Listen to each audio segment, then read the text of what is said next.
Assalamualaikum warahmatullahi wabarakatuh. Sahabat berkah yang dirahmati Allah, jumpa lagi dalam rahmat dan senantiasa dalam lindungan Allah Subhanahu wa ta'ala. Semoga kita senantiasa dalam keberkahannya dan rahmatnya. Pada kesempatan singkat kali ini, channel Sahabat Berkah akan membahas tentang 70 kali malaikat maut menatap wajah kita. Bismillahirrahmanirrahim.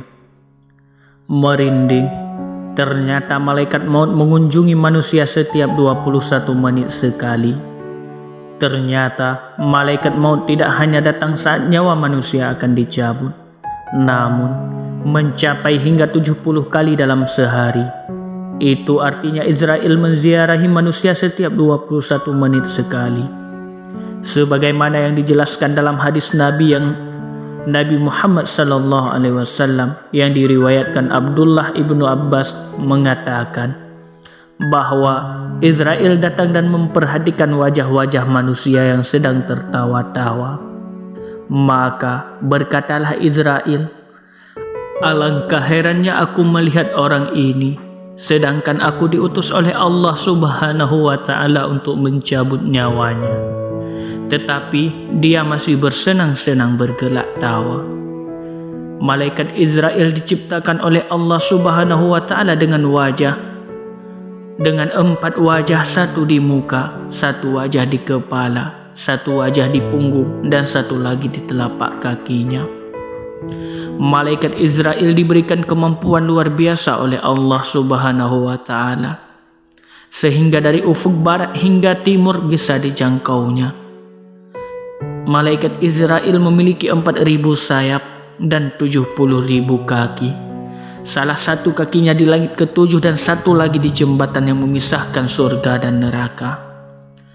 Di dalam suatu riwayat diceritakan bagaimana cara kerja malaikat Israel mengetahui kapan manusia sudah tiba ajalnya. Allah Subhanahu wa ta'ala telah menciptakan sebuah pohon di bawah Arasy, yakni Siratul Muntaha, di mana daunnya itu sama banyaknya dengan bilangan makhluk yang Allah ciptakan. Jika seseorang itu telah diputuskan ajalnya, maka umurnya hanya tinggal 40 hari dari hari yang diputuskan. Daun tersebut kemudian jatuh kepada Israel. Dengan begitu, malaikat Israel mengetahui bahwa tugasnya mencabut nyawa orang yang tertulis pada daun tersebut.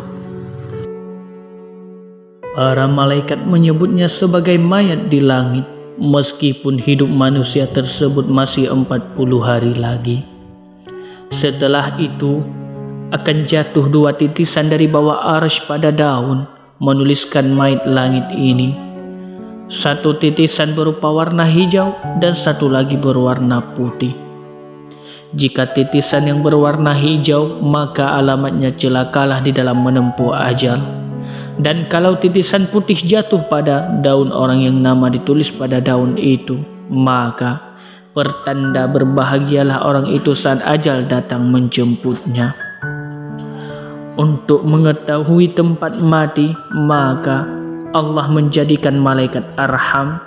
Apabila Allah menciptakan suatu kelahiran, Dia perintahkan malaikat arham tersebut masuk ke dalam sperma yang berada di dalam rahim ibu dengan debu bumi yang akan diketahui di mana ia akan mati. Lalu keluarlah seorang hamba itu menuju ke mana saja di pelosok bumi ini. Kemudian pada saat kematian tiba, ia pun akan kembali pada tempat pengembalian daripada debu, di mana disitulah ia akan menemui ajalnya. Sebagaimana firman Allah Subhanahu wa ta'ala, "Katakanlah, sekiranya kamu berada di rumahmu, niscaya orang-orang yang telah ditakdirkan akan mati terbunuh itu akan keluar juga ke tempat mereka terbunuh." Quran Surah Ali Imran ayat 154. Ali bin Abi Thalib radhiyallahu anhu berkata, "Kehidupan dunia hanyalah mimpi dan engkau akan terbangun di saat engkau mati.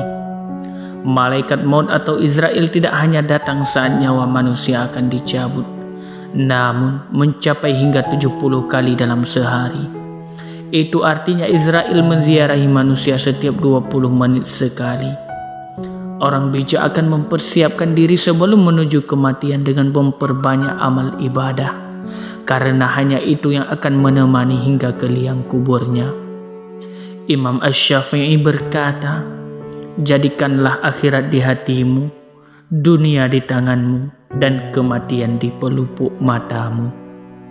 Setiap keluar masuknya nafas kita adalah perjalanan menuju kematian. Semoga kita semua dimatikan dalam keadaan husnul khatimah. Amin ya rabbal alamin. Antara dunia dan akhirat, perhatikan akhiratmu yang semakin mendekat.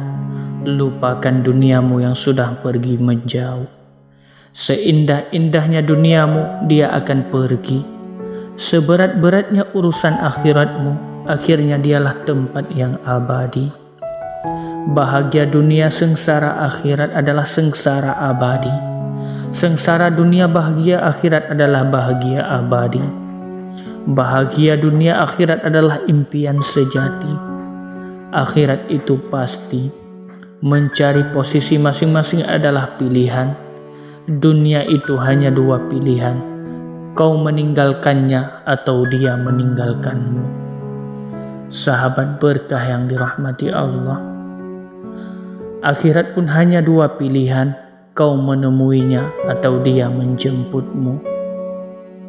Orang cerdas adalah orang yang mengutamakan apa yang akan dia hadapi, ialah akhirat. Tetapi orang bodoh adalah orang yang utamakan sesuatu yang akan dia tinggalkan, ialah dunia. Dunia adalah sarana yang menentukan kehidupan akhiratmu. Namun, akhirat adalah sarana yang mengontrol kehidupan duniamu. Sahabat berkah yang dirahmati Allah, orang yang tidur tidak akan tahu kalau dirinya sedang bermimpi, kecuali setelah bangun. Begitu juga orang yang lalai dengan duniawi, dia tidak akan tahu kalau dirinya sedang menyia-nyiakan amal akhiratnya, kecuali setelah datangnya kematian. Ya Allah, jangan jadikan kami orang-orang yang lalai. Amin. Amin ya rabbal alamin. Sekian sahabat berkah yang dirahmati Allah, semoga bermanfaat. Akhirul kalam. Wassalamualaikum warahmatullahi wabarakatuh.